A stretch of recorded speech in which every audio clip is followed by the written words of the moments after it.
The sun dipped low over the city park, painting the swings and slides in golden light.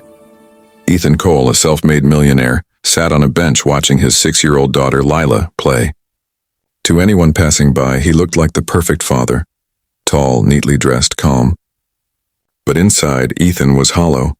His wife had passed away during childbirth, and for 6 long years he had poured himself into work to numb the grief. That afternoon, he had taken Lila to the park for the first time in months. She laughed, chasing butterflies, her giggles echoing across the playground. Ethan smiled faintly, until Lila suddenly stopped and pointed toward the sandbox. "Daddy," she whispered. Then louder and screaming, "Oh, Daddy, that's my brother." Ethan turned sharply. A little boy about Lila's age sat in the sand, building a crooked castle. The boy had the same golden curls, the same green-gray eyes, even the same birthmark under his left ear as Lila. The boy's mother, a woman in a faded blue dress, rushed forward, scooping him protectively into her arms. She froze when she saw Ethan's face, pale, trembling, staring as though he'd seen a ghost.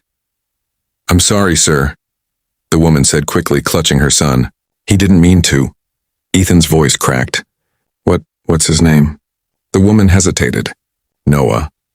And in that moment, Ethan's world spun out of control. That was the name he and his late wife had chosen for the twin son the doctors said had died at birth. An hour later, Ethan sat in his car across from the woman's small apartment building. He couldn't leave. His hands shook around the steering wheel. Finally, he went to the door and knocked. The woman, Maya, answered, eyes wary. "You shouldn't be here," she whispered. "Please," he said, voice raw. "Tell me the truth."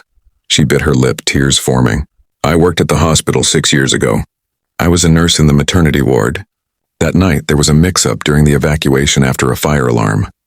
2 babies were listed under similar names. When I realized the mistake, I tried to tell the administration, but they silenced me. I was fired when I refused to stay quiet." Ethan's chest tightened. "So you raised him?"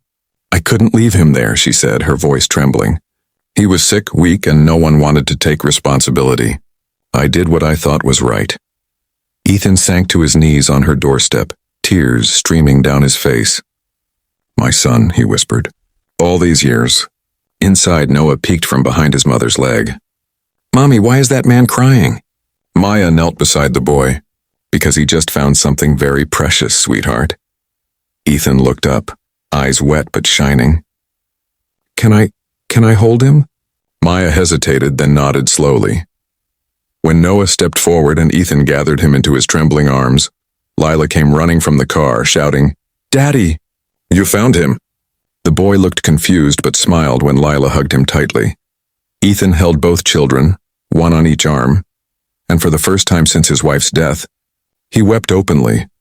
Not from grief this time, but from the miracle of being made whole again.